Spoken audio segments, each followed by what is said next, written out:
Hey yo, it's time to roar, get loud, let's ignite. Jeremy B in the house, we keeping it tight. Every weekday at 11, we ready to ride. Lions Talk Live, come and join the pride. Waking up early, it's that morning grind. Tune in to the show, leave the troubles behind. Jeremy B's the king, with the voice like thunder. Every word he spits, it's a lyrical wonder. Got the lions around, sharp and fierce. When we hear one pride, you can't help but feel your heart pierce. Talking all the topics, keep it real, keep it raw. With a lion's mentality, we're ready for the roar. One pride, it feels right. Jeremy B bringing the heat, morning light. Every weekday at 11, we taking flight. Lions Talk Alive, yeah, we ready to bite. One pride, hear us loud. Jeremy's in the zone, making us proud. This is a Huddle Sports Network broadcast. You can find us on Roku TV, Amazon Fire TV, Facebook, and of course YouTube. Get all your NFL news here first. And look at that, we picked up a Ken in the process. Yeah, I was fixing your destinations, that's all. I did it. I was doing it as I was going. We both did it. Look at Jeremy and I, we're just on that wavelength. We were both fixing the same thing at the same time because we're like, hey. The Huddle I've got to complain about your new intro there. Why? There was no Bears, no Packers, no bullshit. All of a sudden, just picking on the Vikings for, both the plays that you showed in there, getting smoked in our defense. That's fucked up, Jeremy. Hey, had to show the good one. Smoking Dad in the building. Another Ken in the house. Yes.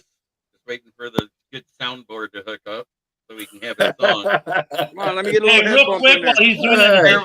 One, two, 3, 4. Hey, is this mic sounding better tonight, JB? Yes, much better. I mixed the board. I nixed it. So, did you hear about the bill that's going through, that passed the House and is going to Congress? About intangible assets with NFL owners, about the ones that, they've been able to use it to get out of paying taxes, is what they've been doing. So they're basically going to make it so they can only get out of half of it if they keep raising the ticket prices, according to what I read. That's what I read too, but they're going to keep raising it, and we're going to keep paying it because we still want to go. So right, but I mean, if it works and it ends up at least gets it to a normal level, that'd be nice. So JB, I mean, for main event, the other guys from me that I've heard, I had the opportunity to go to the Bears opener on Monday night or week 3 because I'm doing a cruise with my wife, and we can go to one on either side of the cruise. So Monday Night Football, the home opener was cheaper than week 3 against the Cowboys by about $100. But you're still talking almost $400 a ticket for the home opener Monday Night Football in the nosebleeds at Soldier Field. For week 3 against the Cowboys, it was $500. Woody just bought 2 tickets for him and his wife to go, and they paid over $1,100 for 2 tickets.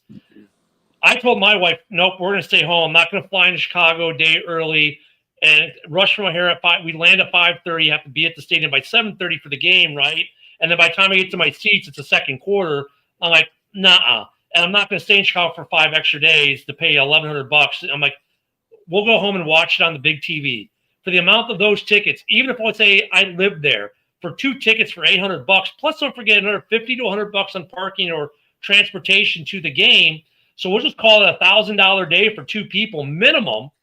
Right. Dude, you can buy an 85-inch screen TV for $600 at Best Buy right now, and then cater a party at your house for the game. Mm-hmm. Twice. Yeah, twice. Right? Yeah, but then you wouldn't be able to say that you were there when Caleb threw 5 picks. Right. Yeah, but main event, I can say I was there, but I can't say I was there when the Fridge scored his first touchdown against Green Bay on Monday Night Football. So I don't need the other one. I got the Fridge. That's when time was nice and tickets were cheaper. Yeah. Mike, get it right. 5 interceptions, 5 fumbles. That would be amazing if he totaled his entire interception number for last year in one game. They were all on flea flicker and half. You wouldn't like that at all, Ken. Stop. No, I'm saying that would be I wouldn't like it. You're right, but that would be like, has that ever happened? I don't know. I mean, that would be. Probably somehow. So I hey think Ken, I maybe- got you beat. Guess what I sold my playoff tickets to for the Texans last year? Probably about 800 apiece. Section 200, 4 tickets, seat row 13, seat 7, 8, 9, and 10. I'd say a couple hundred apiece, probably, or like Oh, 4 or 5 right. apiece. Let's 6,000. welcome our resident Bill. How much? 6,000 with a parking pass. Jesus! You can buy. That's literally. Think about it. You can literally. My son's car didn't even cost $6,000. That paid for my season tickets this year. Oh yeah. All right, we got Jamie and Adam from Driving to the Top Production. Hey, here. Adam. Hey, what's up, guys? Adam Jamie. Yeah, one of my Pittsburgh Steeler buddies was complaining because those same type of seats in Pittsburgh. He said, "Hey, Go ahead and add your destinations. boys. I was like, Oh, the Lions that much, and they haven't won six. They haven't been in the Super Bowl, so I don't know what you're crying about. At least you I got made sure. yours. Well, you and know, main you know event. when I can I also flew say, to Minnesota- unfortunately, I was there for the Hail Mary last year. Yeah, I remember that you I were there. remember that. You were right in that end zone, weren't you? Yes, he 8 was. rows up, yeah. But you know Well, what? how come you didn't Those- yell Stevenson? Tell And him to those get back on the tickets, plane. no, Stevens was on the other end of the end zone for me. Those tickets were only 175 a piece. But That feels like a steal. That's You guys, not Right? Washington was so bad the year before. I promise those tickets cost more this year. Oh, probably triple. So y'all remember last year when I flew up Ryan, to what's up, Minnesota and buddy? I went to that game. 4 tickets, just for that game was $2,100, and I sat in section 4. I was in the 400s. So that being So- said, Oof. basically, I don't know if Adam or Jamie, you got a chance to look at that article about what the bill has passed through the House yet that Donald Trump proposed. I looked I at hope- it. I hope it works for what he wants it to do. Mm. Is that? I mean, Matt G says hello. Good to see you, Matt. JB, is that a bad thing though? If it generates more tax revenue off of, I get it. Like we're going to pay the price maybe in ticket prices, but shit, we're already paying the price. So like, it's one of those things. Eventually, fans are going to stop going to the games until tickets prices gets too out of whack. But now. These NFL teams, like during the summer, we broke it down. Each of these owners are making about $1 billion a year in profit per franchise on average. So, like, shouldn't they be paying a little more tax in business? The NFL gets way too many freebies. Right. That's what I'm saying. So, But, is it a bad thing? Nobody's saying that it is. That's what they're saying that this is going to lead to lower ticket prices, and that's what they're doing. Essentially, what it does is it tears down the shelter for these billionaires who can kick the can down the road for 15 years on the tax liability on tangible assets. So now they're only going to be able to write off half of that. So it's increasing their tax liability on intangible assets. And what it really is doing when they go to sell the team, the new buyers are not going to be afforded that same shelter that the old owners that made it so appealing for them to buy the team. I think what they should do, what I wish Congress would do, is do what they've done in Germany with the Bundesliga. So in the Bundesliga, ticket prices are capped by the government. Yep. Right? So, like, you can for €10, you can get a seat in Allianz Arena to go see Bayern Munich, the hottest ticket in Germany. You can get a seat for $10. Their resale market in Germany for their professional sporting events, there is no SeatGeek. They're only allowed a 10% markup. And Doesn't sound like capitalism to me. So yeah, Right, they're only allowed a 10% markup because, like, look at Super Bowl tickets. Like, you can buy a Super Bowl. Let's say your Super Bowl ticket costs $1,000. Guys are flipping it for $5,000. 500% markup. Right. So the way they do it in Germany is definitely more fan friendly than what we do here in the States. Yeah, well, Germany's got the wrong football, and it's not going to happen. So here's the problem I see with the bill: you're going to cap ticket prices, and then you're not going to be able to pay these athletes what they want to pay, and they're going to bounce around from team to team to team. No, because they still get billions in TV revenue. Yeah. They still have the money. They split that pie evenly too, by the way. No, so even you the get teams get paid the same amount. Big market teams are going to get billions in TV market. You're not going to get big market money to everybody. Wrong.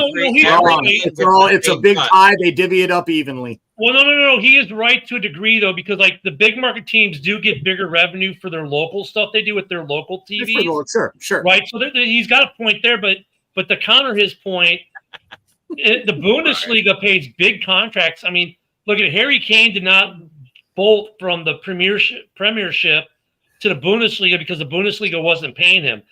Those soccer players are have NFL contracts and make NFL contracts look like a Barbie doll. Thank you. So I mean that argument kind of falls flat because you look at the European market for professional athletes there, dude. Those soccer players make a ton more than football players do. They do.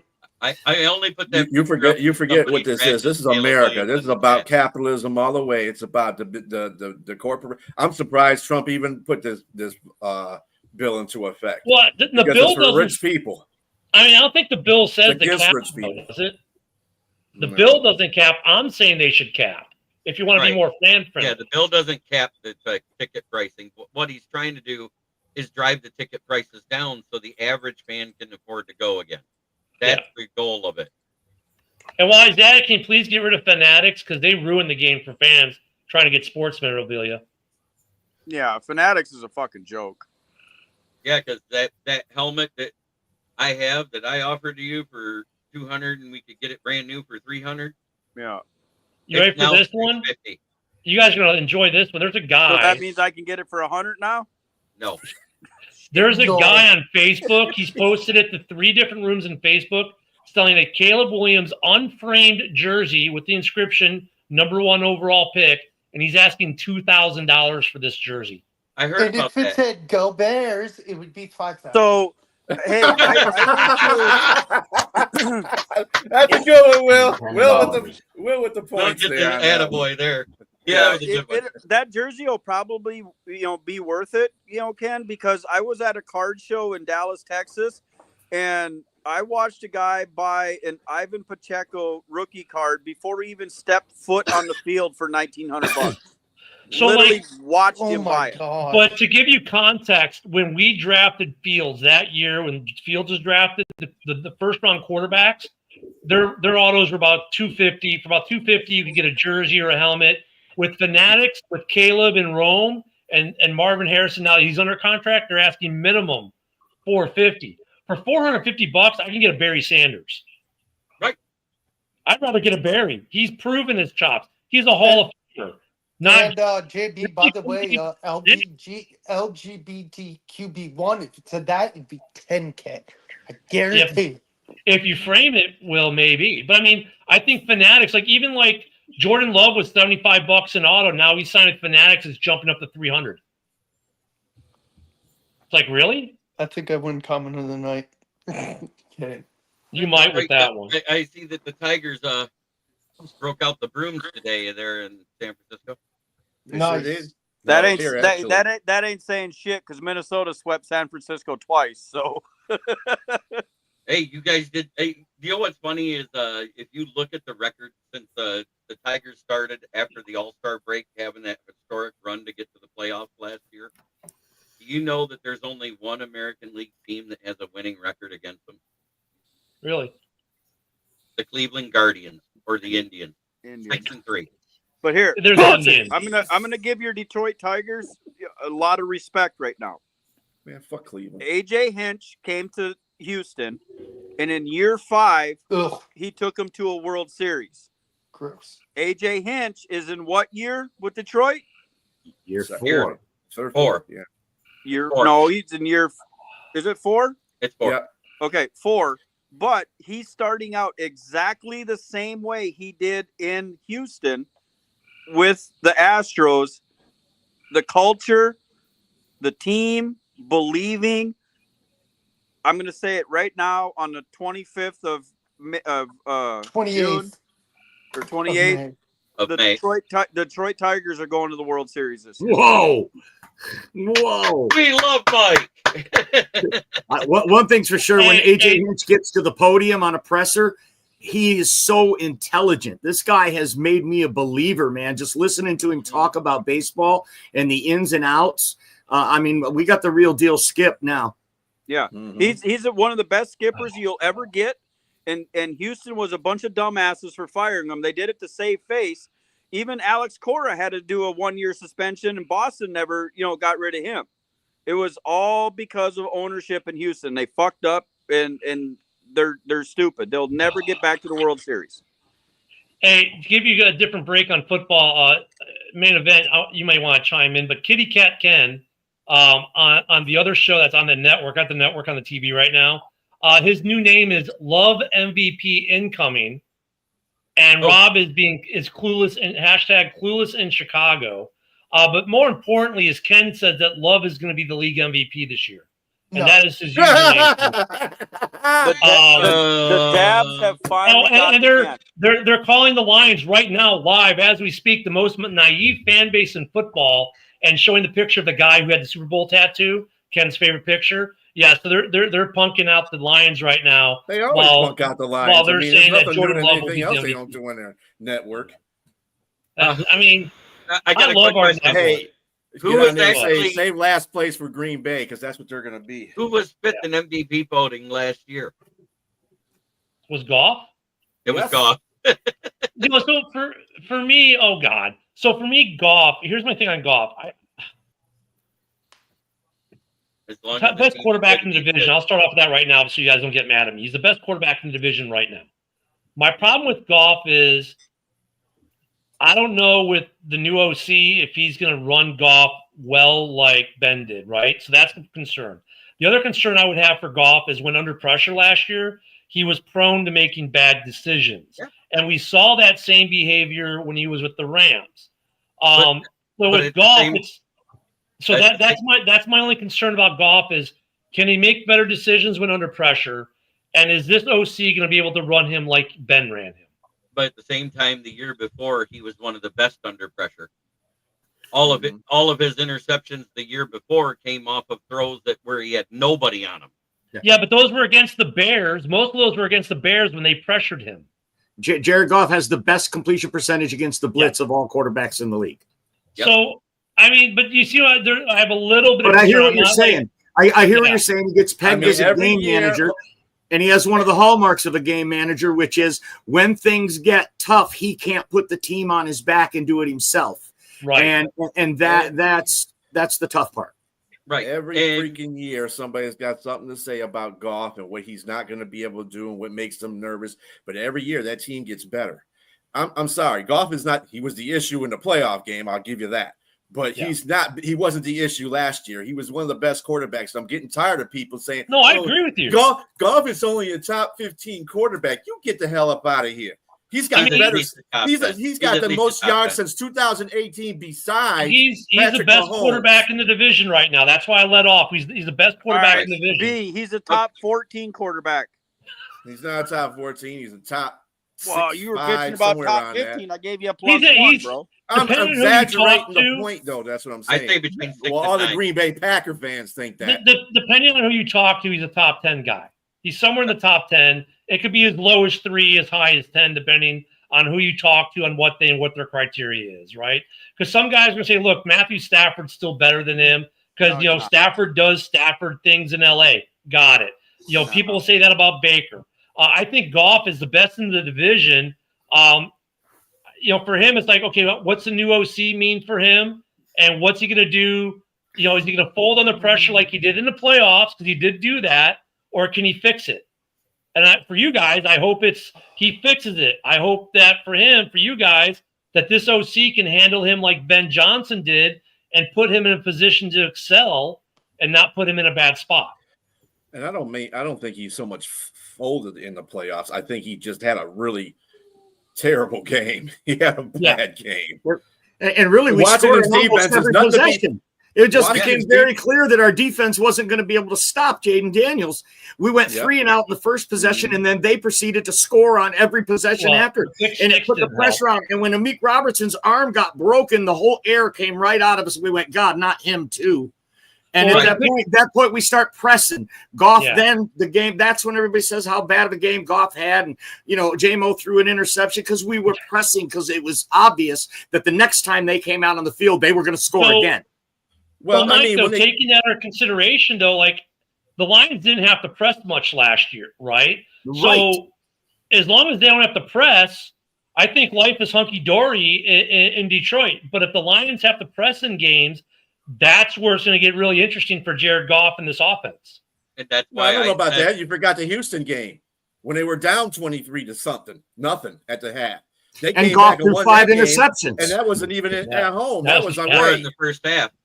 I think that was one of those things where you're right, B, but also like the Texans were a terrible second half team at that point. But there's credit to be given to the Lions though because they did come back. You should not win. You should not win winning when you're in the opposition team has got 23 points. They were at halftime in their stadium. They weren't pressing. It wasn't as much as they were pressing as they corrected their errors in the first half. And then they corrected their errors and had success. And, I mean, that team down there was not a good second-half defensive team. And you guys rightfully won that game, but you weren't pressing like you were in that playoff game. It was a different difference. I don't think we were pressing. I need to move it forward. We need to get to this AFC West review. We're going to start with the last place team, which was the lowly Raiders. They did have some key additions this year. Did they address the O-line enough? I don't think so.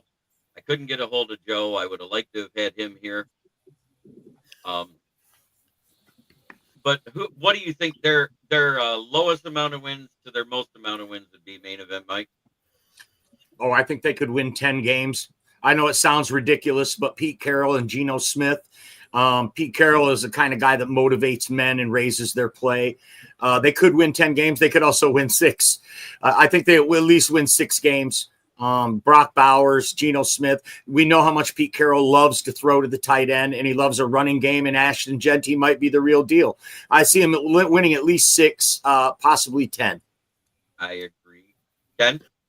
Yeah, no, I mean, I kind of agree with Mike on that. I think, and defensively, they still got Max Crosby. They got some guys coming back from injury that missed last year, so they got a good defense or a decent defense.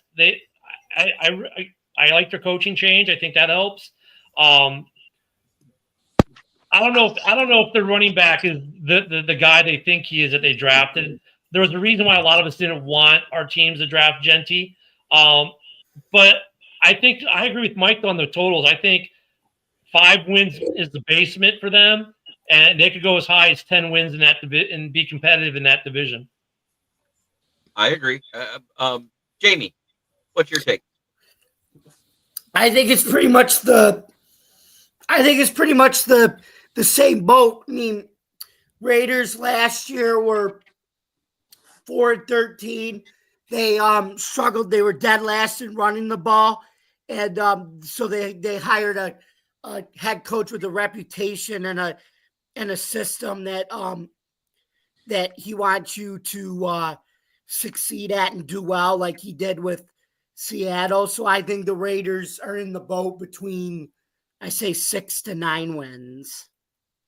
Well, I agree with Jamie. I got between 6 and 9 wins. I got 7 wins out of the Raiders this year. Right. I think it's a slight improvement. Okay. B. I think the AFC West is going to be the new AFC North. There's going to be a lot of competitiveness in that division. With the Raiders, I see them going up at least being competitive, either 8-9 or 9-8. I think that's where their over under is right there. Will the head coach run the ball on the 1 yard line? No, he has every time since that Super Bowl. Yeah. That actually wasn't Pete Carroll. To be fair, though, Josh, that wasn't Pete Carroll who called that play. It was Darrell Bevell, his offensive coordinator. Right.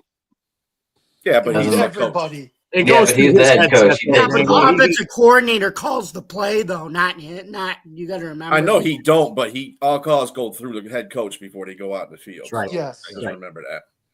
So, Adam, what do you feel about the Raiders? Well, if Geno Smith sucks, are we going to see Cam Miller? That's my question. Wow. I mean, this was a Tom Brady pick in the 6th round, and he threw some darts, and of course, that's all they show on ESPN. And Mel Kiper really got the draft right. He never does. Who in the hell is Mel Kiper? I love that. Okay. Who in the hell is Mel Kiper? Why do you still have a job? I'm curious to see how Jack Beck does. Getting that, he's going to be that slot. He's going to be that right wide receiver. But I can see 8 to 9 wins out of this team this year. All right, Mike Johnson. So, unlike Tell you that bird guys, to quiet down. I think Ash is going to be a great running back, and I do believe whoever, I don't know who, I didn't catch who said it, but I watched Cam Miller the whole time at NDSU, and he will be their starting quarterback. It's going to be a competitive, division. I actually see the Raiders making the playoffs this year and going out in the first round, but they're going to be a lot better than they were last year, with Pete Carroll, at the helm and focusing back on Raiders football, which is, stuff that shit down your face.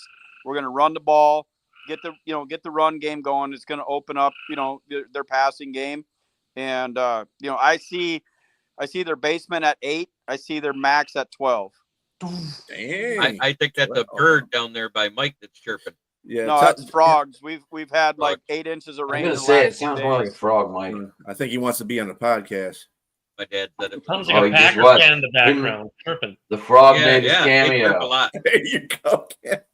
Mike, The are you in joys Texas? of living in My the country, feeling- fellas. Mike, are you in Texas? Guys, I am in Texas. it's JB's turn. Froghorn, baby. Yep. So I actually said that they would be a 6 to 10 win team. As soon as I looked at their schedule, I didn't see more than the 11 losses, and it's because they do have a tough schedule for a 4th place team. All the 4th place teams ended up with a tough schedule out of the better division. The weaker divisions, they like the Jags. You're like, God, they could win the division possibly. Nah, I don't think so. They got sunshine still. Yeah, but JB, like I hate this whole strength of schedule argument crap, because really there's so much overturn in this league that the strength of schedule to me that argument holds no water until like week 9, because then you're seeing what the teams actually are. But like going, oh well, they've got easy strength of schedule because they're playing a team that last year, like, okay, look at the NFC North. Is there an easy out against any team in the North? So when they go, well, they're playing the 4th place team in the North, you're still playing a good team. I love the guy that argued that you can't lose half your games in your division and still get 13 wins. I was like, do the math. If those are the only 3 losses you have, you're a 14-win team. Yeah. Or they always like to change the strength of schedule during the season too. You ever notice that? Well, yeah, So, because then they're basing it off of the current record. Dude, and Ken is right. There's so much turnover. That's why, like last year, looking at the Lions schedule, I mean, who knew they were going to win all 6 division games? I didn't think they were going to pull that off. I didn't think they were going to be 15-2 either. The Bears last year, Sam Darnold sucks in primetime. Well, the Bears last year coming into the season, everyone's like, oh, well, we've got the Bears had the easiest. The Bears last year coming into the season had the easiest strength of schedule that by midseason became the hardest strength of schedule. That did happen. I'm saying. It's a terrible argument that people make before the season. Oh, look how easy the schedule is. Yeah. Well, yeah, because they reevaluate your team midway through and realize that you still fucking sucked. Yeah, but the whole strength of schedule is based on last year. Yeah, and there's so much turnover and change on these teams every year. It's going to be the same shit with the Like Bears your and the point, Packers. it's I window knew dressing. Ken Doby was a Lions fan. I had this. Well, I'll say this: if I had to pick between Green Bay and Detroit, just saying. Yeah, he said he wants a Barry Sanders jersey, Bill. Yeah. Well, then I would take I don't have anything Detroit, Green Bay, or Minnesota in my collection. I do want at least one piece from each team in the collection. Nice. Yeah, I would Because go Barry you're Sanders secretly too. a fan of the other three. I like my Barry helmet. Ken, that's not true because last year I had the Steelers going 8-2 up until week 9, and then the schedule just looked ridiculous, and the Steelers kind of fell apart. So I don't know. Maybe we look at it differently, but I definitely saw the Steelers first beginning of that schedule last year very shitty, and I had them going 8-2. The only question I had, like later on, like you said, the teams were starting to gel, and that was I started changing my mind a little bit on the Washington game, but we beat them anyway. But that Washington team really looked good, and I was like, oh, I don't know, man, this team's pretty sharp. Yeah. Pittsburgh's schedule the second half was freaking brutal last year. So I mean, I don't know. The beginning was easy because even Cleveland wasn't an easy out, right? Cleveland was still a tough game for teams, like because they still had Myles Garrett, they still had the defense. So hey guys, I was trying to say I like what they did with the schedule more this year because you got a little bit of divisional games in the front of the schedule and a little bit in the back, because especially in a tough division like our division, that makes it an easier schedule overall for every team in the division because you're not facing each other in the last 6 weeks all the damn time. 6 of the last 8, the Bears had 6 of the last 8 were division games. That was terrible. And we saw that league-wide when the schedule came out. It wasn't just the NFC North. There's a lot of divisional games in week 1, which they haven't done for the last couple of years. Yeah. Yep. Hey, what's up, fellas? Ken, I got an autographed Joey Harrington jersey for you.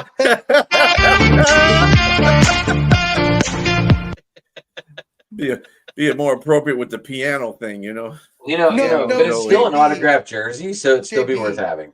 I know what Ken actually wants. He wants a Nate Suckfeld jersey. There you go.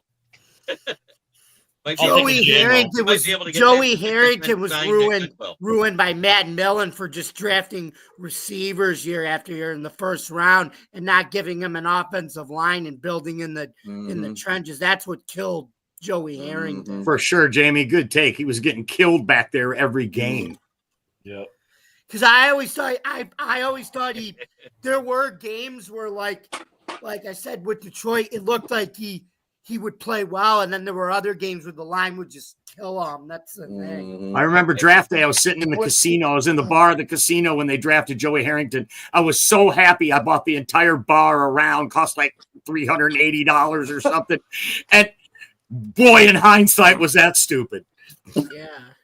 Hey, you were already drunk when you did it, probably. So it really yeah, we'll give you a cue on that. You were already drunk when you did it. I was so happy. I thought he was going to be our savior, man. We'll give you a pass on that one, brother. So I love Joey Harrington coming out of Oregon. Hey, Mike, I felt the same way at Christian Ponder, so don't feel bad. Oh, damn.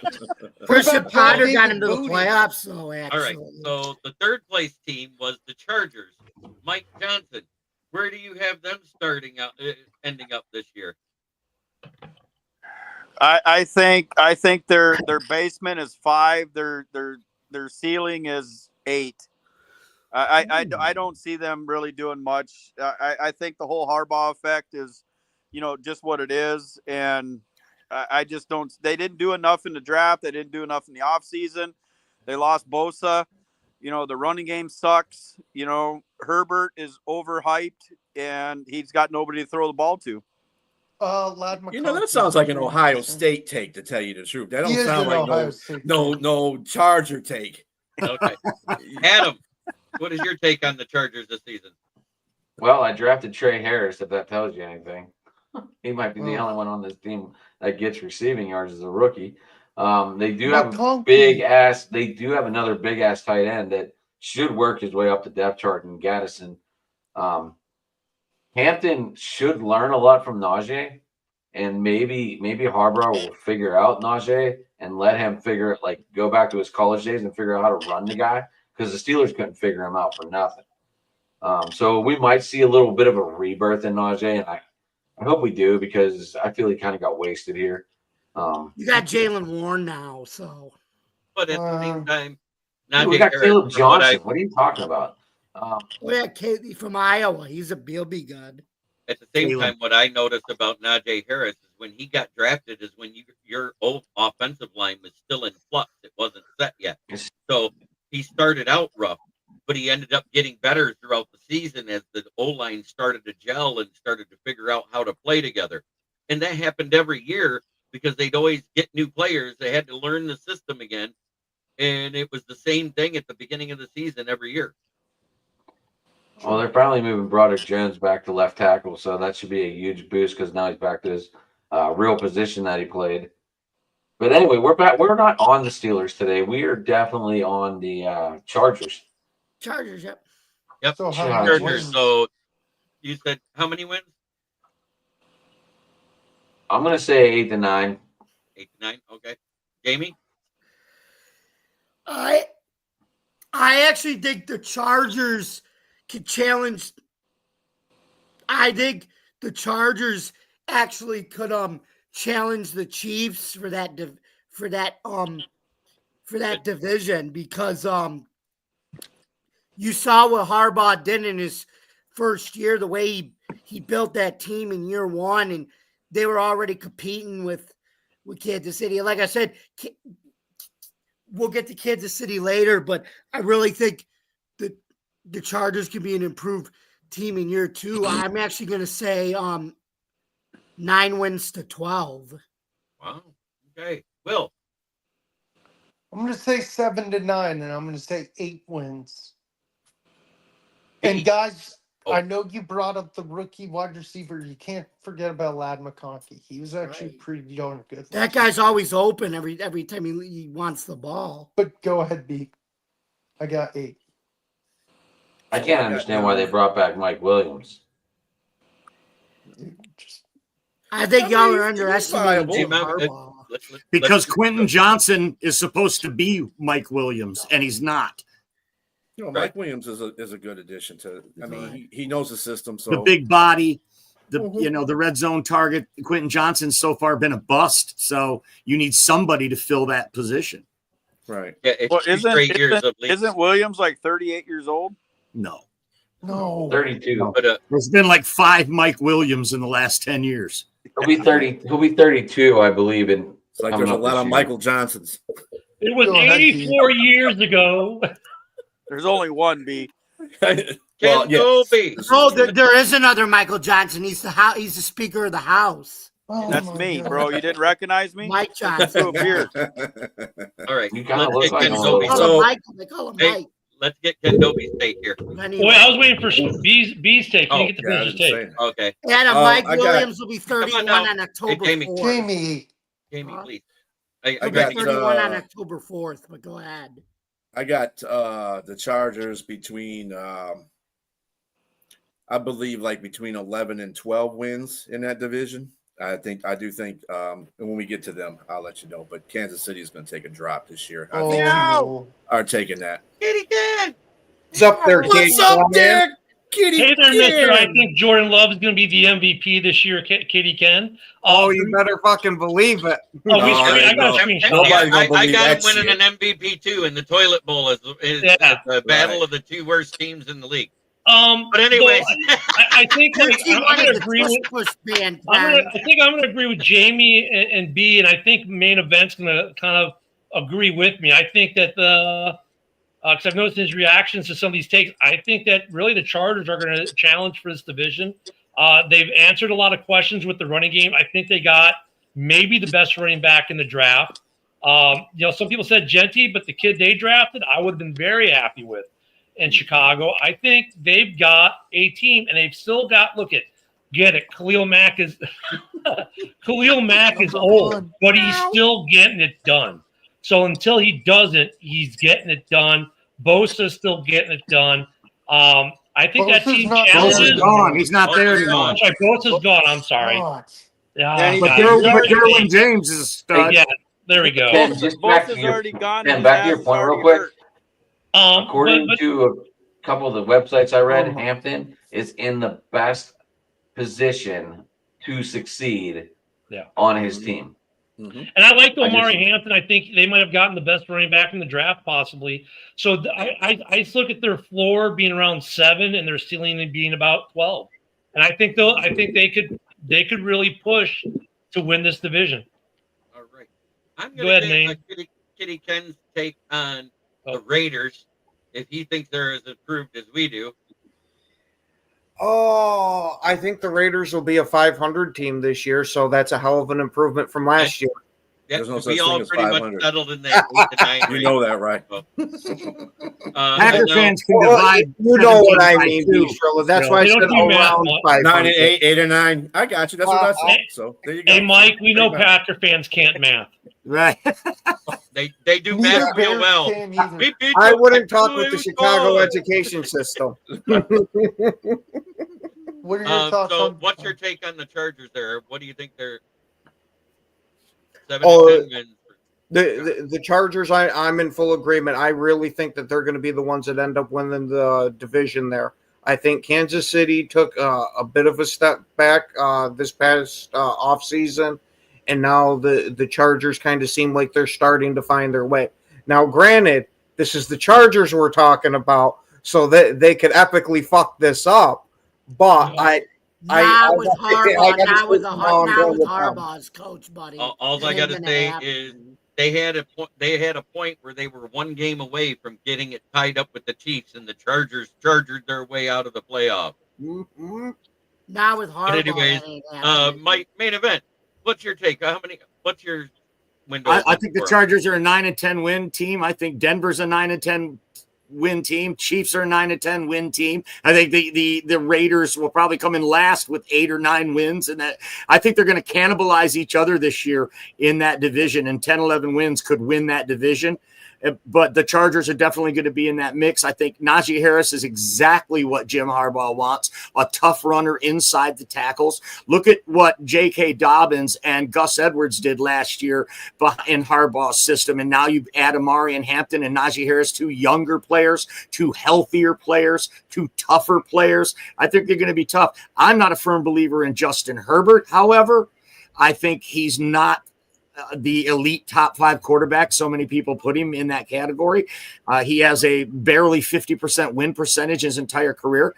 But Harbaugh's a difference maker, just like Sean Payton's a difference maker, just like Andy Reid's a difference maker, just like Pete Carroll's a difference maker. You see where I'm going here? This division, like somebody said earlier on this panel, is the new NFC North this year.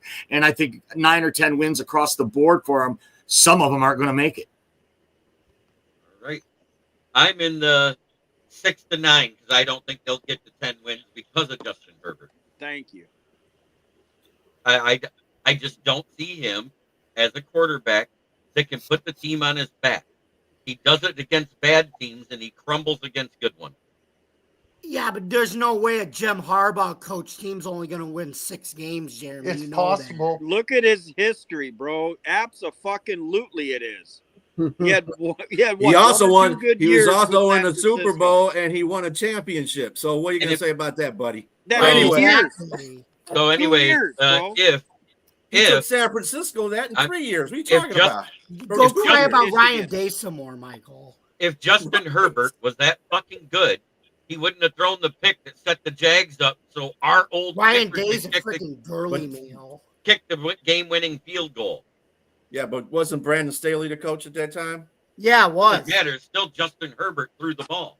Yeah, the coaching matters, man. Justin Herbert is a modern day Ryan Leaf. Ooh, I wouldn't go that far. Definitely better than Ryan No, Leaf.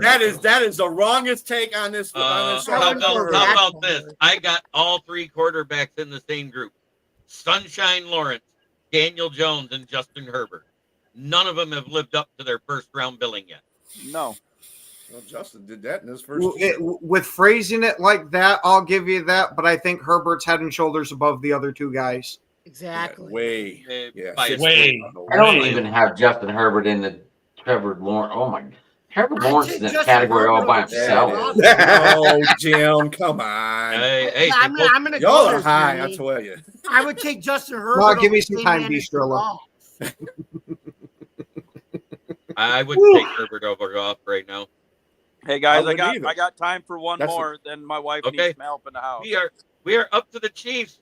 I'm going to go ahead and get Mike's real quick, and then we'll start with the main event, Mike. What about Denver? Oh yeah, I forgot about Denver. We got I kind of agree with. I think it was Ken that was saying earlier the Chiefs have taken a big step back. You know, they didn't do a lot in the offseason. You know, they can't sit and solely ride the shoulders of Patty Ice over there. I honestly see them their ceiling 11, their basement 9. You know, somewhere right in that area. Well, you just jinxed them by calling them Patty Ice. You stole my line, Josh. I call them the Kansas City Queefs. But you just called him Patty Ice, so he's now the new Matty Ice. No, stunk. and that's why. Before you hop off, give me your Denver take. I think Denver's going to be the sleeper of the AFC. You know, I think Bo Nix. Now he's going to be comfortable with Sean Payton over there. He's got some weapons. I see their ceiling at 12, and I see their basement at 9. I think Denver is going to be a team that's going to be kind of a reckoning, kind of like how Detroit turned their shit around in the NFC North. I think Denver's going to be a good team in the future here. All right. Thank you very much, Mike. Have a great night, and we will see you next week for the NFC North and AFC North. Absolutely, guys. Appreciate the opportunity. Thanks for having me on. All right, Mike. Good night. Main event, Mike. What's your take there on Denver? We'll start with the right order. We'll do Denver and Kansas City. How about that? Because I think they're all 10-win teams. I mean, they all have the potential to go 10 wins. With Kansas City, they lose DeAndre Hopkins, but they still got Andy Reid. They're going to be tough, man. If they take a step back, okay, they lost L'Jarius Sneed last year. I mean, but come on. They won 15 games last year. They're going to be the team to beat in that division. 15 games. No doubt about it. And they got Gardner Minshew as a backup. I like that as well. A lot of their 15 games they won were held by the refs, and they were squeaking them out. Okay. You got to remember, we got a Bills fan right there beside me. All right, we'll go with that. But And I'll he's tell you got what, some angry takes on these Denver, two. another team on the rise. That defense is going to be nasty in Denver, and that could go a long way for them. And again, I think they're going to be beating each other up, and they're each going to get 2 or 3 losses within their division. So it's going to be a dogfight, and that is probably going to be the most interesting divisional battle this year. So that's where I got them both around 10 wins. All right. Ken Dobie. Yeah, God, Mike, what the hell, man? Why are we agreeing with it so much tonight? Jesus. But no, I kind of agree with main event. I mean, look at my take on Kansas City, though, is a little more harsh. I think they got lucky with a lot of games they won last year, ref assisted or not. Their offense the last couple of years has sputtered out the gate, and they've won those games on the strength of their defense, which, to be honest, I don't think it's as good this year as it was last year. This is a team that for 7 years of now we're calling him Patty Ice, of Patty Ice starting, has gone to the AFC Championship. That ends this year. I think they don't. In fact, they may not even make the playoffs in this division.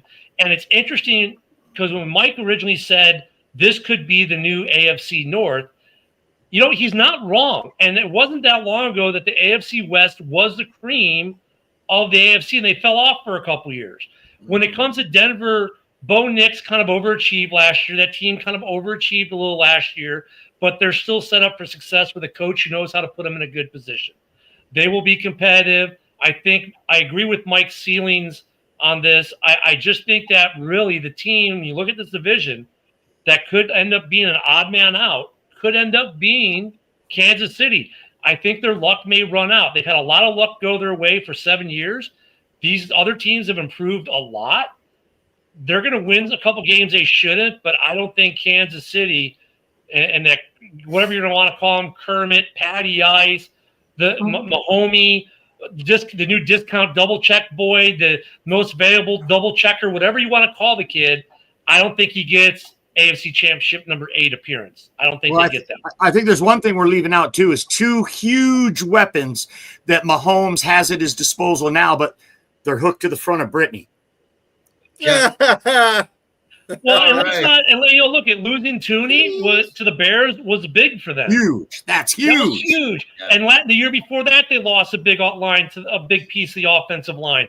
They're trying to cycle out and get younger guys in to pick it up, but eventually the house comes crashing down. And look at Travis Kelce, not as good as he was 3 years ago. He's still good, but he's not as good. Their running back situation, they didn't get lucky with the patchwork they've been doing, getting the most out of guys like Pacheco, who most teams might not do as much. Bringing back guys of old, they're getting away with it. Their receiving core has not been great.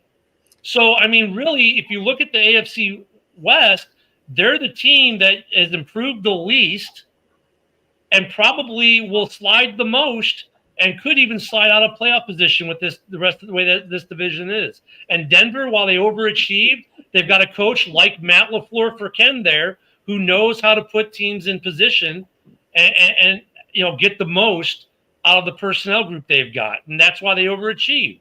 So Denver is, I wouldn't call them a sleeper. That's my thing. No one's sleeping on Denver. We all know about them now. Mm-hmm. The sleeper team in the division is the Raiders. Everyone expects the Chargers and Denver to be pretty good. Everyone expects Kansas City to be great, but that's going to be the surprise when they're not great. That's a good take. And the Chiefs still have Spagnuolo. They still have 2 All-Pros on the defense and 2 Pro Bowlers on that defense and one of the best defensive coordinators. So they're going to be tough. They're going to be tough. Kitty Ken, how you doing? Meow. Meow. Not too bad there, Cage Lion. Did you find the key? Yes, I did. But I'm still here, ain't I? Anyway. My beard wants to be Ken's beard when it grows up. All right. And just think, that's blended in with my shirt, man. 3 words for you. Just for men. I don't need to worry about any of that. So your take, Denver, then Kansas City. I'm on record on Ken and Mine show in the morning saying how much I like Sean Payton as a head coach, and I am really liking Bo Nix. At first, I was a little iffy on him coming in. I wasn't too sure if he was going to, be a real deal quarterback. But from what he showed last year, he most certainly is that guy. And I'm gonna say for them, I'm gonna give them 11 wins for it. I'm gonna say the Chargers were 12. In Kansas City, with a bit of a step back, I think they've taken. I don't think it's some drastic change that they've had, but I think they've slipped a little bit, and I'm gonna put them at 10. So earlier I said San Diego at 11 and 12 wins. I got the Denver Broncos between 10 and 11, and I got Kansas City at 3rd with about 10 or 11 as well, and then the Raiders.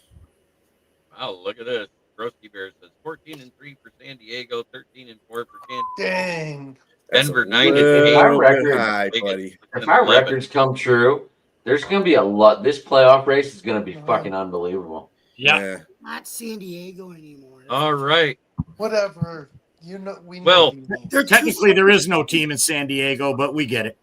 Yeah. LA and San Diego could be any more different. There's teams in San Diego. It's just the Padres. Yeah. I still call the Redskins the Redskins, so what? Yeah, there you go. Aren't we going back to the Redskins? Or didn't that pass? That didn't pass. I'm surprised he didn't put Oakland. Oh, I was going to say I still call them Oakland. That's my biggest pet peeve. Can I? Well, I'm glad they moved out of that dump. Will's turn. Jamie, come on. Hey, you let me handle the run of the show. You just answer. Will. I got the Broncos at 11 wins. I got the Chiefs. Actually, sorry. I got the Broncos at 10 wins. I got Broncos at 10, Chiefs at 9. I think the Broncos are going to shock everybody this year. I love Bo Nix. I have been high on him. I just think this is the year the Chiefs take a minor step back, not a huge step back, like everyone said. But for some reason, I just think the Broncos, I have 11 wins. Roasty, the Raiders are the used store of the league. Oakland, LA, Oakland, Las Vegas. Wow. They got fans everywhere. Yeah. All right, Jamie. Okay. Denver. What can you say about those Broncos, man? I think they're gonna they're going to be another team that's going to be like the Chargers competing in that division. I'm going to say I think their running game is going to be good with Audric, the baby bus estimate, now running the show for Notre Dame. RJ Harvey's going to be the starter. I like Bo. Get your necks on Route 66. That's the quarterback. I think he's going to be approved. He's not going to have a sophomore slump.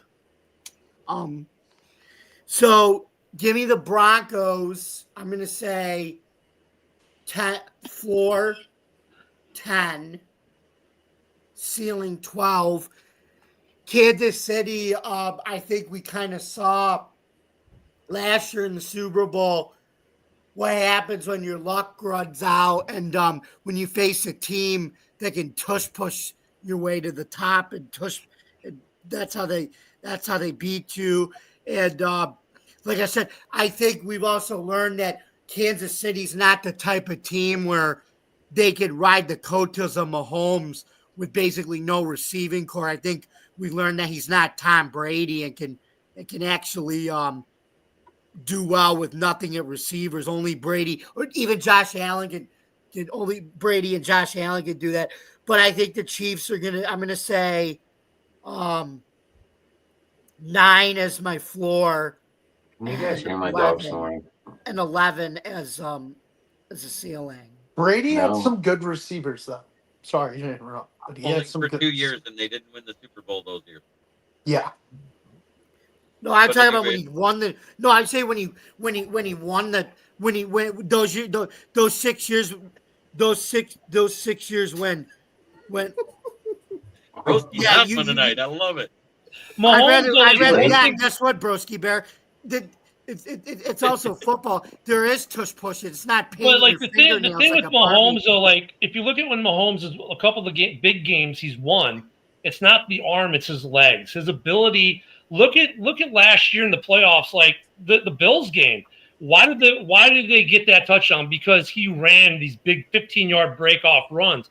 It's Mahomes' legs that won him more games than his arm. His legs set up his arm with no receiving core. If you shut down the Mahomes' ability to run, put a spy on him, and why people aren't is beyond me with the lack of receiving core, you should be putting a spy because that's how Mahomes has been beating people with his legs. Right. We got to stop. They didn't have the most drops in the league. That was Green Bay's receiver. Yeah. Yeah. Oh yeah. All that cheese. Andy Reid is. Why are you bringing up old shit, JB? Okay, Mike. Especially over the middle. I'm quite glad that we finally went out and got ourselves a first round receiver and that Xavier Williams kid's there or Savion Williams. All I have Oh, well, you say hope. about You hope. Golden I I love He's Jake. going to be a beast, dude. I like him. That's All a right, weird receiver number. is the quarterback. I'm going to get Adam's take now. I think RJ Harvey's going to love running behind this Denver line. I think this is going to be fun. Kind of reminds me of this is Sean Payton, what he wanted. Tall lineman with a small running back, so be able to slide through those holes, and he's going to make it a nightmare for the defensive backs. That's what he said. Then I can see what they got Hufunga, right? The Denver went out and got Hufunga. And they got this rookie named Jadadi Barron. And I think it's going to be a big improvement. I can see 10 to 11 wins for this Denver team. You guys are leaving out the fact that Kansas City has 3 probably fast receivers just waiting in line with Jalen Royals. You got Xavier Worthy, and you have Rashid Rice coming back. I don't care. Kelsey can still catch the damn ball. He's, just because he's not as. But if you leave him open, he's going to be a safe spot. I know. But if I leave Kitty Cat Ken open, he's a safe spot too. But anyways, I hate taking Kitty Cat from you, damn it, Care Bear. Why is there such an attack on Ken here all of a sudden? I know someone mentioned that the running game. Yeah, Pacheco's a little washed up. Kareem Hunt's a great fill-in. They did sign Elijah Mitchell, and he looks to be fully recovered finally from all the fucking injuries this guy's had. And they drafted the rookie Braids, and Them two kids in the back of them 3 and 4 running backs could be pretty potent for the Chiefs. And So I'm not counting anything out. You guys are counting the Chiefs dead in the water, but I understand that they lost. I understand that they lost the free safety or the cornerback to Denver, Colston, but I can still see Kansas City running this division. I think this is still their division to lose. Eventually, the Super Bowl run is going to tire out. I mean, we've seen it in every professional team out there. You can only do it for so long before you just fall over dead. But I mean, Do that's we the have thing that, Chiefs like, fatigue? Is there such a thing as Chiefs fatigue? Is that what we have here? I mean, well, I mean, look at exactly what he said though about the running. The patchwork they're doing with the running game, and they got these speedy guys. That's every year for Kansas City. That formula's worked. It's going to work. At some point though, that formula is not going to work anymore. And with this division getting better, this might. So I'm not saying they're dead in the water. I'm saying this division has caught up to them. And they may now be the odd man out because the division has done the work, and they know the recipe that Kansas City plays with, and the league knows now the recipe they play with, and it's been very successful. Not trying to take anything away, but at some point that recipe no longer works, and I think this could possibly be that time with the way this division's upticked. Mm-hmm. Well, this be the year that Reed retires. Maybe. I still feel that Denver is probably going to be up to at least a 12-win team. I got them at anywhere between 10 and 12 wins. I think Kansas City does take a step back, and I have them between 9 and 11.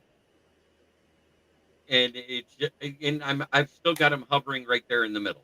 And the reason why is I don't think they're going to get less. They're not going to be less than a 500 team, no matter how bad it is with the roster. Andy Reid's good enough to at least make them over a 500 team. Well, 9 and 8's a 500, an over 500 team, and still missing the playoff spots. Right. Just ask Mike Tomlin. He loves that number. Fucking piece of shit. He's happy with that number. He's fucking happy with that number, and he's brought the whole city down to believe mediocrity is fucking great. And the Roonies love it too because they keep re-signing them. Fucking bullshit. Art would have had his ass fired by now. But, you look at the AFC West, I think Mike had it when we started this off, though, like, they're the new AFC North. I mean, you've got the AFC West, the AFC North, two really good divisions on the AFC side. On the NFC side, it's the North and the East. Yeah, I agree with that. I think the Giants are on the come up, but they're not quite there yet. No, so half the league is, like, really super good, and the other half of the league divisions, they're like – they have maybe like their thing is one good team, two mediocre, and one sucky team. Right. Well, I know AFC South. I know the South teams in each conference suck ass bad. like we talked about last week. I didn't know that. I knew that as an AFC. Well, like even with the both South teams have. Speaking of their cases, one good team and three shitty teams. Yeah, the AFC. Will, did you see NFL rumors today? They had your Carolina Panthers making the playoffs. Yep. I do too. I said Panthers and Patriots were my two dark horses this year. Mm-hmm. Okay. Because the tush push wasn't banned. They've decided they're just going to throw Bryce Young over the line. Yeah, that's fine. That's fine. That's fine. That'd be great. Okay. Hey, whatever works, right? So whatever works. The Bryce put. That vision is just hilarious. Yeah. Let's move on to the AFC West, and in fourth place, last year. You mean the NFC West? NFC West, yeah. Uncharacteristically, wasn't it 49ers in last place? Yes. Yeah. So we're going to start with the 49ers main event. Let's hear your take on them. On the Niners? Yeah. Yes. They lost 16 players that went and signed contracts with other teams. So it's a retooling. They're turning over the roster. They signed a mid receiver in Brandon Ayuk for a max contract. Christian McCaffrey, who knows? They screwed my entire fantasy team last year by not announcing McCaffrey injury. I drafted him with the number 1 pick. They can suck it. The Super Bowl is in Levi's Stadium this year, and they won't be in it. So they're paying Brock Purdy. I see them as an 8-win team this year. Shanahan's overrated as well. I think the Rams are going to win this division. I got them as an 8-win team. I call him Kyle Scamahan. He keeps getting a paycheck. He doesn't deserve it. But anyways, Ken Dobie. Yeah, so once again, I kind of agree mostly with Mike on this. I think the one thing about the Niners that kind of confuses me is, look, they just need to tear it down to the studs. You just gave your quarterback money. Great, got it. But Kittle, they should have let him go and use that money elsewhere. I mean, they're not doing a retool. They're not doing a rebuild. They're muddled. And the bad thing is that division overall is so bad, they might get away with it and be competitive. It's not like they played the NFC North, or the East. They're playing the NFC South. They're going to win games. They're going to win games, and they might win 10 games with it. But if they played any of these good conferences, these 4 good divisions we've just mentioned, I think they get shellacked more than they win. I don't get what they're doing. I could see them as they're not. I agree with Mike. There's no way in hell they're playing in that Super Bowl. This team is just. They look like they know what they're doing, but honestly, when you really take a step back, it's a freaking mess. And they should have just gotten rid of Ayuk, gotten rid of Kittle, let the Bears overspend on Kittle because they would have, and be done with it and just bring in some young guys and rebuild now while you're in a shitty division. So I see them maybe, unfortunately, with the crappy schedule they have, they might get 8 wins or 10 wins and might actually be competitive. I do agree with Mike. I think the Rams are the class of this division and win it, but they're going to be competitive, and they'll give the Rams a little bit of a run. Kitty Ken. There you go. We're number 1. We're number 1. Hey, you're something, all right. No, but I'm going to say the 49ers. I'm going to say that this is where it's starting to fall apart a bit. You heard a lot of the fans sitting there bitching about Kyle Shanahan and how a lot of them wanted to move off from him this offseason. Now, granted, the organization didn't go that way, but you had a lot of fans calling for it. Brock Purdy didn't. Wait, hold on real quick. The fans call for this guy as soon as he starts getting under 500. So that's nothing new. That's every fan base everywhere.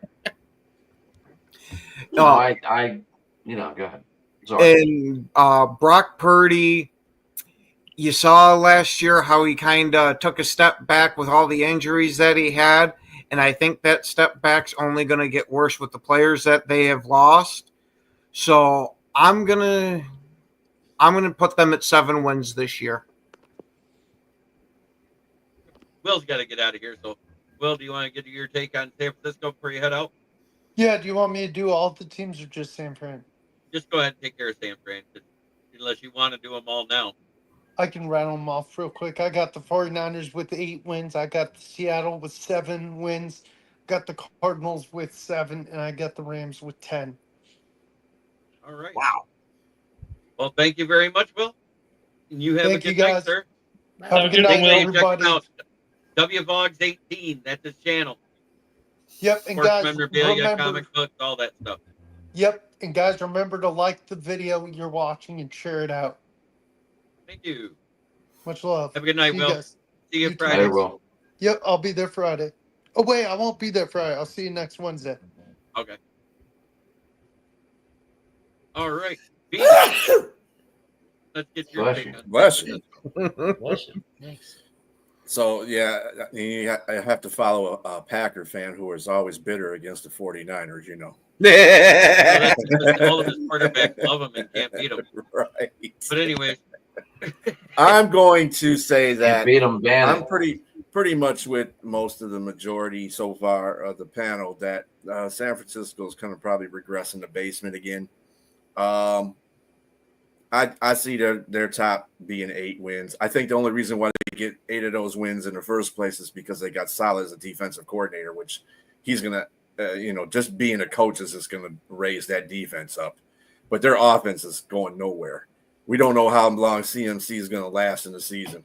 All he needs to do is somebody step on his foot one more time. He's going to retire because he shouldn't be playing in the first place. Right. Too many doctors told him not to play. So Jamie.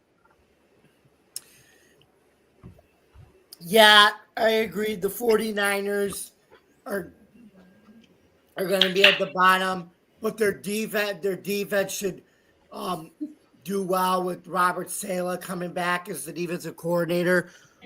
I see. I'm gonna say 7 wins at the least, 8 at the most. Adam. This defense took a big shot losing Ward, losing Hufanga. I'm not sure. I mean, I'm sure Shiloh's going to be able to get in there and make his guys play. Is the Hawaiian going to start? I cannot pronounce his last name, but it starts with the M. I cannot pronounce it. I looked it over like 8 times, and I'm not even going to try and butcher it. But I don't even know if he's going to start the season because he is in red right now. So is Ayuk. He's still in red. So Ricky Purcell is going to be their number 1 guy, and Juwan Jennings should be their number 1 guy, but they're gonna make it look like Purcell is.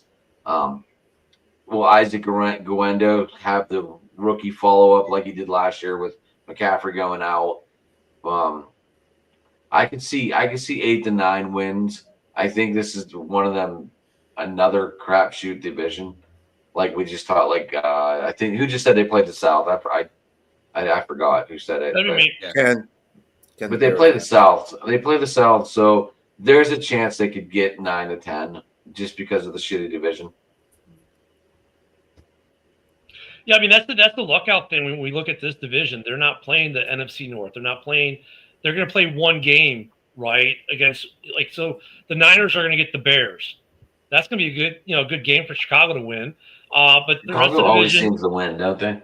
I mean, they got Green Bay, they'd probably win that game, but against the rest of the North, they're probably losing. They get It's one not game the playoffs, and we can take care of them in the regular season. They get one game against the East, the NFC East. They're not playing the best of the NFC.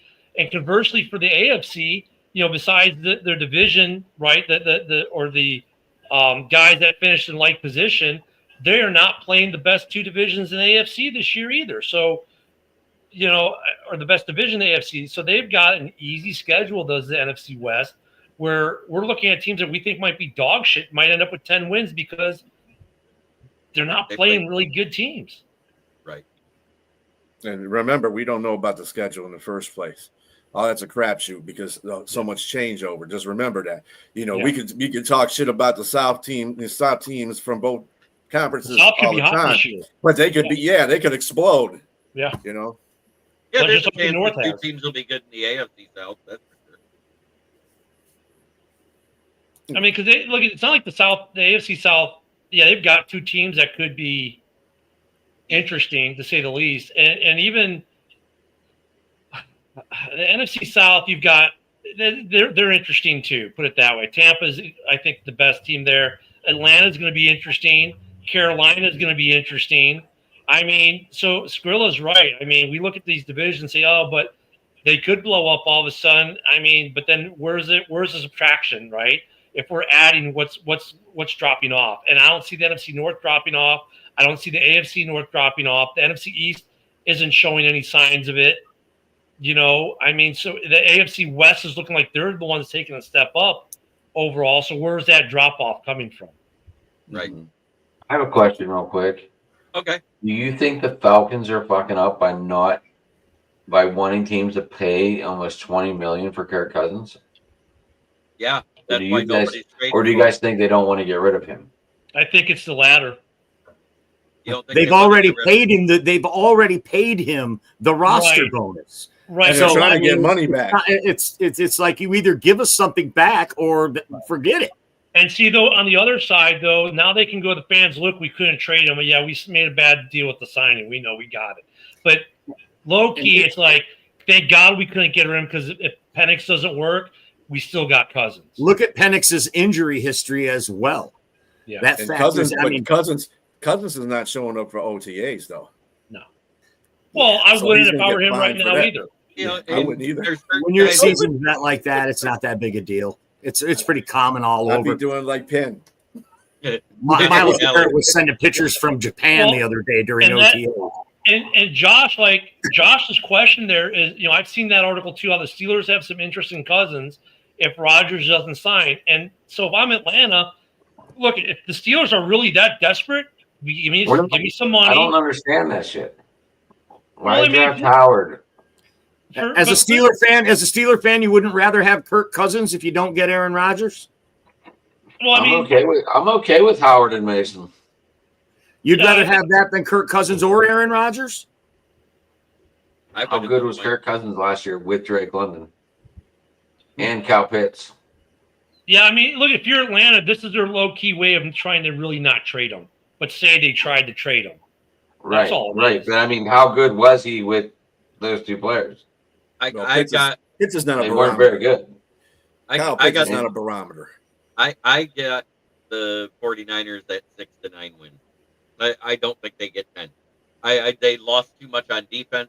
I don't care that they got Robert Salah back because it's changing the defensive scheme, which means the defensive scheme is going to be a little slower to start. Here's a question for you, JB, though, while on the Niners. Does Purdy prove that he's not worth the contract that he just got paid this year? If he keeps throwing the ball and completing almost 70% of his passes, he's worth every penny to what that organization thought he was. However, that's a good observation. Good answer. Without his weapons that he's had in the past, he will fold. He showed that against Minnesota twice in 2 years when he didn't have CMC. Whenever he doesn't have a weapon, that dude is ass. Well, he wasn't irrelevant. I still think he's worth the contract because it was a good deal for the team and it was a good deal for him being Mr. Irrelevant, getting $53 million a year. He's not in the top 5. He's just outside of that, right? So I think that's fair. And within a couple of years, he'll be 17th or 18th on the list as the contracts start leapfrogging each other. He'll keep falling down that list, and this will look like a really good contract in 2 years. I mean, think about this. He's one draft pick away from being secret Bagent, man. Sorry, I had to do that piece. He's one draft pick away from being Tyson Bagent. Yeah. But anyways, now we're on to the next one, and we're going to start with Adam this time, and that would be the Arizona Cardinals. Where do you got them at, Adam? Arizona. I thought we were going to Seattle. My bad. He's got them by the time he gets to Arizona is what he's got.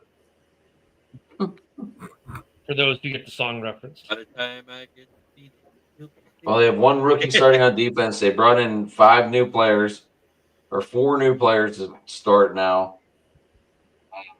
I've never been a Kyler Murray fan, so Ken's gonna be mad at you. Yeah, I got a jet, fellas. I appreciate your time tonight. Thanks for having me. Appreciate you. Shout out your channel real quick. Mondays at 7 p.m. Eastern time. Mondays, it's the main event on this very network. Have a good one, guys. All right, man. Easy, Mike. Great, brother. Have a good one, bro. All right, Mike. Take it easy, man. And then there were 6. The sinister 6. I mean, besides Marvin Harrison Jr., do any of these receivers scare you? No. Does Whitey Mouse he don't even scare you? I mean, Trey Benson and James Conner. Conner's got to be, what, 30? He's still good, but, I mean, he's not great. Hey, and Ken Dovey up there is a Bear fan. So there you go, Rick Diaz. So I just don't know. I see 6 wins. I don't know. I'm not shooting high on this team. Okay, Jamie. Arizona, I think is a wild card type of team. They could be as good as they want, and they could be as bad as they want. I feel you may not like Kyler Murray, but they think he can still get the job done because they haven't taken a quarterback since him. James Conner did well for me on fantasy. I think they could run the bubble, but I think their calling card's defense because of who their head coach is, Jonathan Gannon, a defensive mind from the Eagles. So yeah, the Cardinals, I'm going to say 6 is my lowest to 8 is my highest. All right. Estrella. There you go, Ken. Make sure you follow Rick. I got the Cardinals. They do have Zay Jones, Michael Wilson as receivers as well, and they have Trey McBride too. He was one of the best tight ends in the league last year. Did he catch touchdowns? I don't know, but he was good. He moved the ball, so he caught a few. Defensive line has got Josh Sweat on it now. Linebackers, he did get Isaiah Simmons and Xavier Collins, so their defense has gotten a lot better. And that'll get them some wins right there. But I think they're third. I think they're just destined for third place. Though I think they'll be a 8 to 9 win team. Get again. Yeah, I'm putting Arizona. Oh, yeah, you're still getting it. I know. I'm going to put Arizona at 8 wins. Kyler Murray is a serviceable quarterback. He ain't great by any means, but he can get the job done relatively with him being a dual threat. Their defense, like B. Strilla said, has improved. And I'm going to actually say that they finished second in the division. And guess who else was just cleared for him to play this year, because he really didn't get to play all last year? Their first round pick rookie Darius Robinson, the DN. Oh yeah. So I know that Ken loves the Keebler Elf because that's his fantasy quarterback. And when he said a dual threat, I don't know if you saw my face. I was like, huh? Does he mean dual threat because he's good on PlayStation and Xbox? Oh, yes. Call of Duty, man. Call of Duty. Call of Duty versus GTA. I mean, I don't know. Look at Kyler Murray's been an enigma. I'll grant that. Like everyone's like, oh, the guy's dog shit. Then he plays pretty decently for a bit. They are a better team with Murray than without. We saw that when he missed time with injury.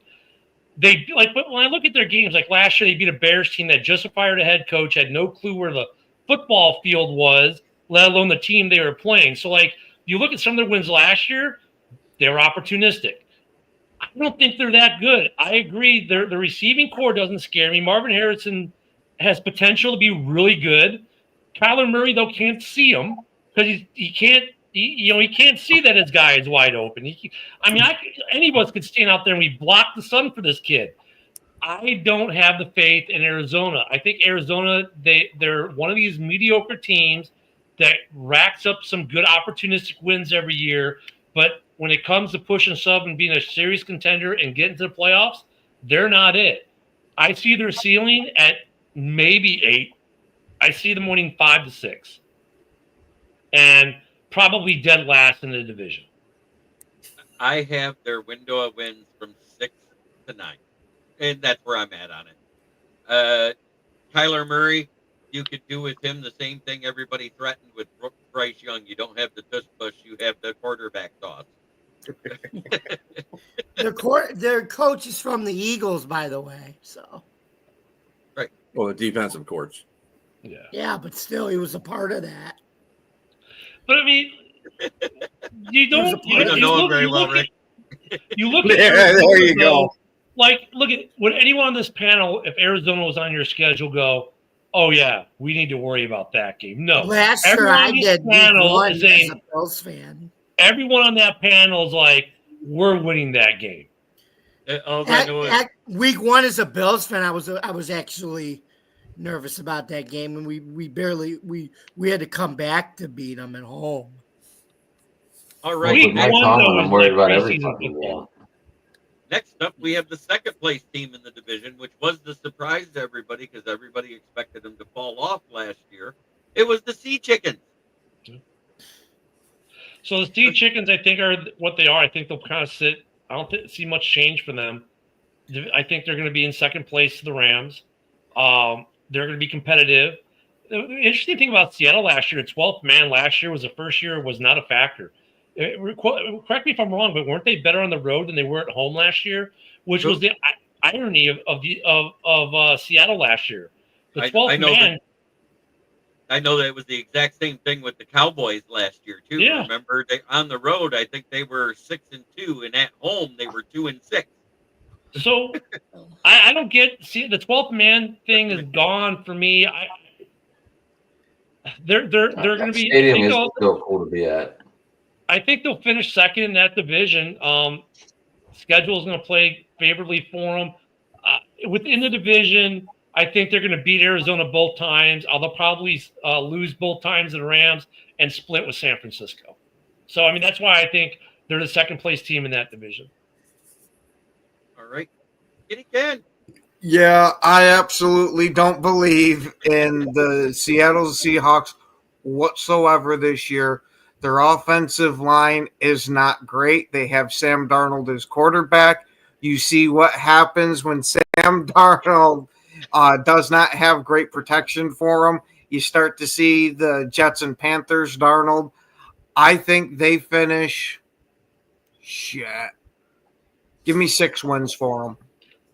You know, but Darnold, I'm going to say the same thing. I misspoke by saying Geno Smith. Darnold, they'll look at the blueprint on him is as long as he just game manages, he's going to win games up there.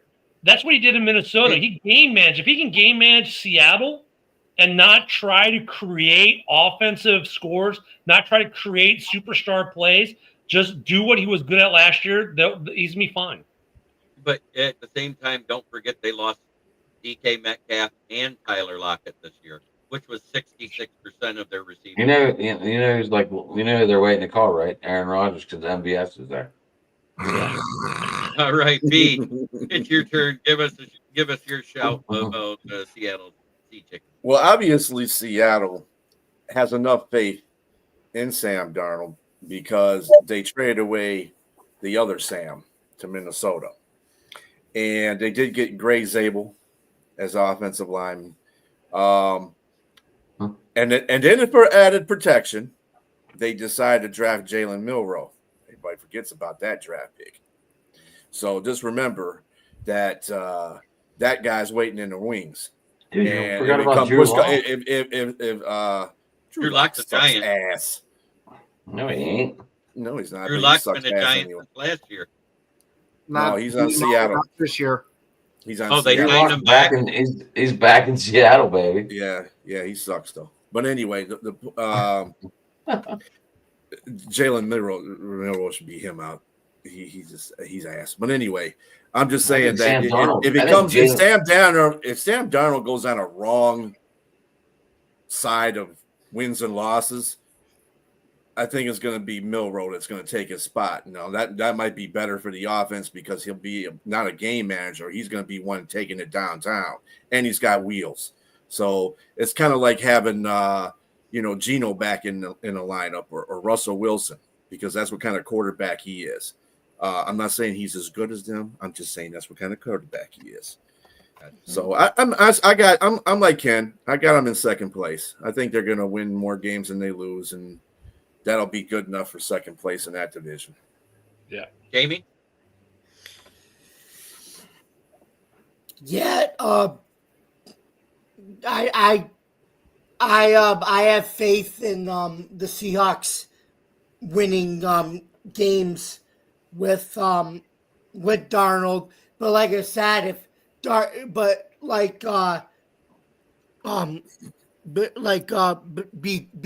B Trilla said over here, if something goes wrong with Darnold, the fans are gonna call for Jalen Milroe, and they're gonna go to Jalen Milroe, and I wouldn't be surprised. Yeah. No, hey Rick, it's a personal thing between him and I. I put up that Kitty Ken picture and then say right meow all the time to him, so I get the finger for doing it. Rick's a Niners fan, guys. But anyway, I think Seattle. I think they're gonna win.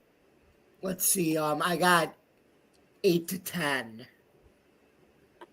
Adam. I think Jaden Milroe might start the season. I don't care how much you paid Sam Darnold. I think the guy sucks. But then again, I don't know Seattle's schedule, so if they have any primetime games, you might as well count that as a loss. Sam Darnold cannot play in primetime. We all saw that in back-to-back weeks. And obviously, oh, we got to go to LA to play. It's a primetime game, and I suck. Anyway, you get up for these football games, and I don't care what they say. Okay, you don't like cry because you got to go on the road because you're 14-3. I agree with what GoPack Go said about the Seattle. They lost a lot on their offensive line. They lost DK Metcalf. They lost Tyler Lockett. Kenneth Walker is looking a lot more. But they got Cooper Kupp. Yeah, they got Cooper Kupp. Woohoo! And MVS, and they still have JSN. I'm not scared of Or MVS JNS, either. sorry. Now Jackson Smith, the Jigba, I like, but I don't. I always say JSN. I never say JNS. Does anyone else get that confused? Sometimes, like, just slips that way. JSN. Just as long as you don't confuse the N in this name, you're all right. Yeah. The Jigba. Yeah. Get it right. It isn't that kid at Eastern Michigan University that's a linebacker right now. Yeah, I can see Sam Howell or whatever the hell his name is being on a very short leash with with McDonald as coach. He knows what it's like to have a running quarterback at quarterback coming from Baltimore a couple of years ago. I got him at 6 to 10 wins myself. Yeah, I have it 6 to 10 too, Jim. Sorry. Because if it goes bad with that O-line, Darnold's going to be. We saw what happened when we didn't even touch him. We didn't sack him that game. All we did was get close to him and scare him, and he threw like 3 picks. That was that one game. But see, when we played them in Minnesota, he was very good in Minnesota when we played him. Was it a primetime game, though? No. That's why. Yeah, prime time doesn't mean nothing. Well, that's what they said about Cousins too. So, but Cousins changed that around. Now we're to that first place team, the LA Rams. I'm going to start with you, Adam. Rams, Devontae Adams edition. Matthew Stafford, obviously. That's a story and a half too. The go around with all that, the wife, the ex, hot. Dude, every football player's wife is hot, dude. Yeah, but have you seen her in the pillow commercials with them? She's a blowhard. Yeah, that's the side of the football season for me, Kelly Stafford and TV commercial. She's a blowhard. No, I haven't. Maybe we should share this because I've never seen it. You're not missing I see them being a 9 to 10 team win. All right, Jamie, what did you say? I guess that comment went to Jamie, right? Yeah, I said she was hot, and did you see her in that pillow commercial with her and hubby Matthew? But that was it. Anyway, moving on to football talk. I can save my other talk for Chicks in the Office on Barstool. But anyway, back to this regularly scheduled program. I think the Rams with Sean, I call him Sean Backstreet Boy McVay, or Sean Pretty Boy McVay. Anyway, but I do like him. I like his style of coaching. I like the Rams. Adams was a great move to the receiving corps, as Adam said. McVay just does a great job with that team. I mean, they've only won one Super Bowl, but when you have him as your coach, you're gonna be they could end up being a serious contender someday and get back in it again. But I think I got the Rams 10-12. all right, Beastrella. Yeah, really, I think the thing that's going to change the Rams around is we all know their offense, and the offensive line has gotten a little bit better too, because they decided to give one of their offensive linemen to Chicago. Good riddance. But anyway, the defenses, they got Poona Ford. He's pretty respectful defensive lineman, so you got to watch him. Their defense has got a lot better. And from what they had last year, yeah, it's gotten a lot. But I can see 10 to 12 wins on the Rams and winning division. Hands down, they're winning division. Right. Bearded Ken, Kitty Ken, how are you? Meow. God damn it, Priscilla. I just want you to do that. I know you didn't. I didn't want to let you down. All right, buddy. What do you think about them LA scams?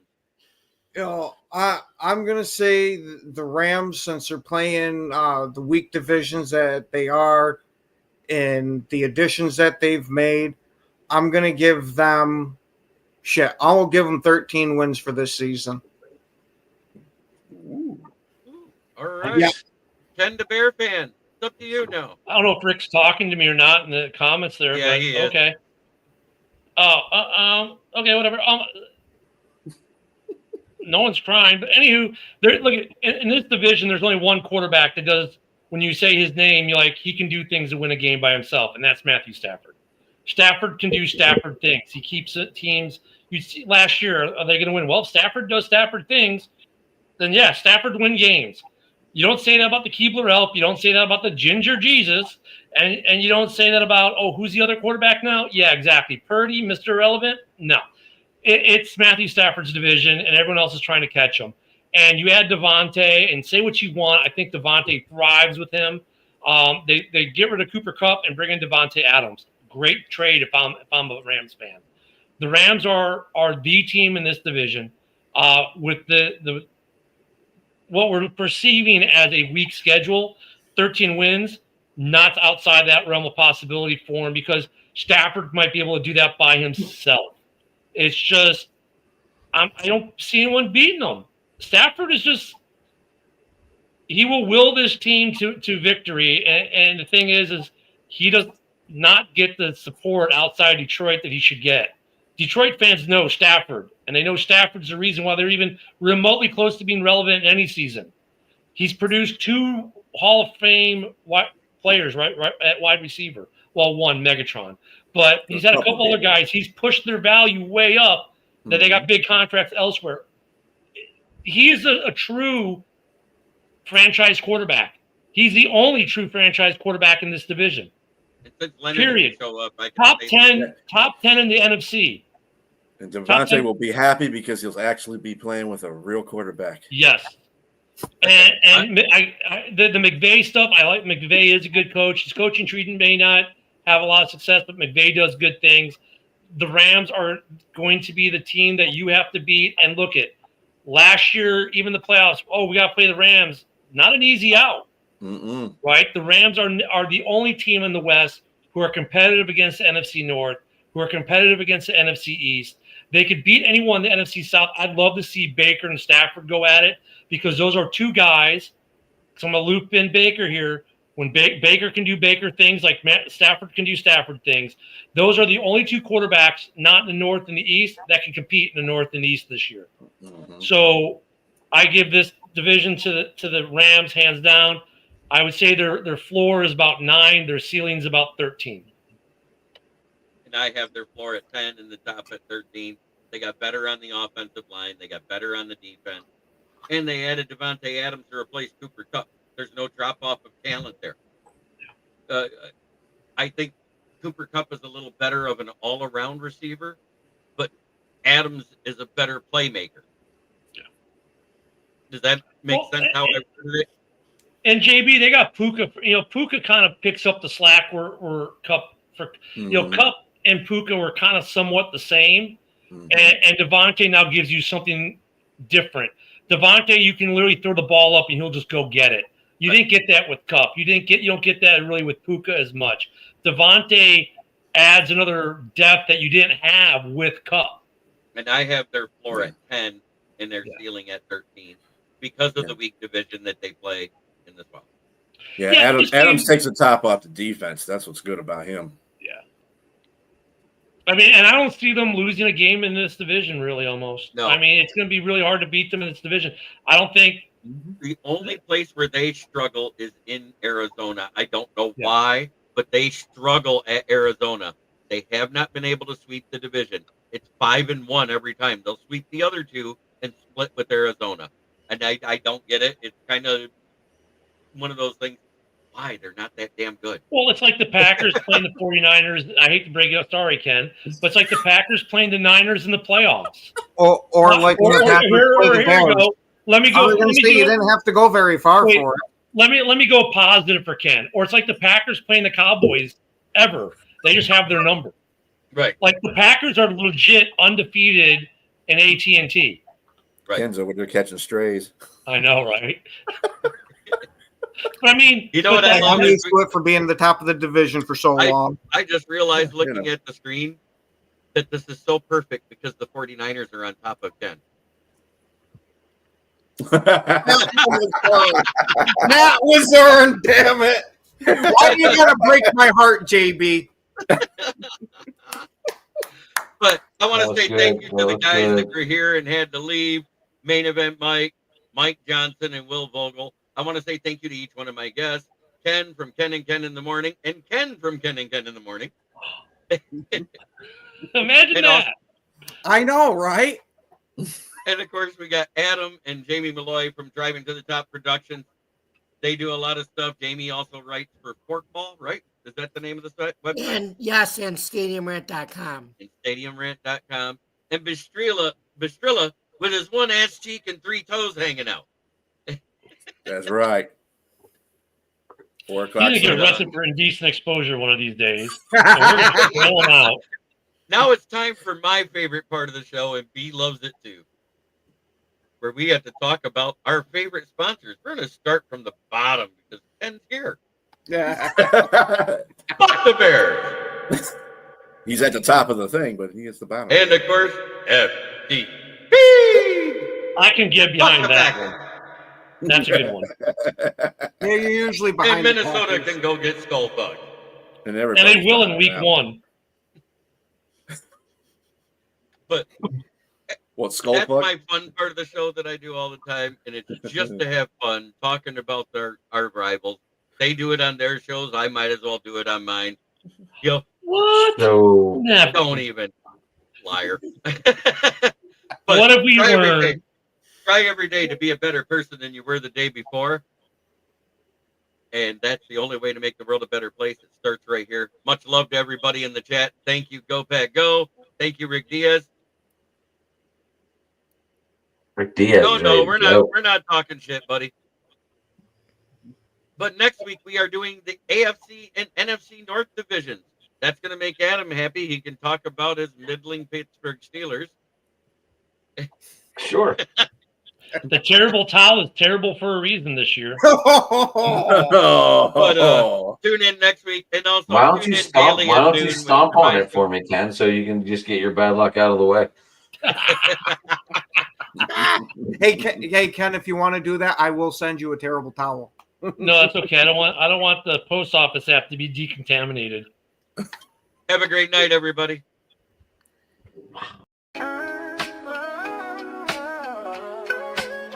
Yeah, yo, it's game time, ain't no messing around. Huddle Sports Network, the best in town. From NFL rumors to the latest trends, we got all your sports, just tune in, my friends. Catch us on Roku, Fire Stick, take your pick. Facebook, YouTube, where the action's slick. Daily shows that drop like a bomb. From 10 to 11, it's Ken and Ken, stay calm. Huddle up, catch the vibe, feel the rush. Get your news, get your fills in the clutch. Over 27 podcasts, we breaking it down. Join the team, Huddle Sports, wear the crown. Live every weekday, it's how we roll. Lions Talk with Jeremy B, we taking a stroll. From 11 to 12, don't miss a beat. We break down the game, make the info sweet. The Daily Huddle Podcast, noon to 1. CST Zone, we're just having fun. Toss your doubts, we bring the facts. Tune into the Huddle.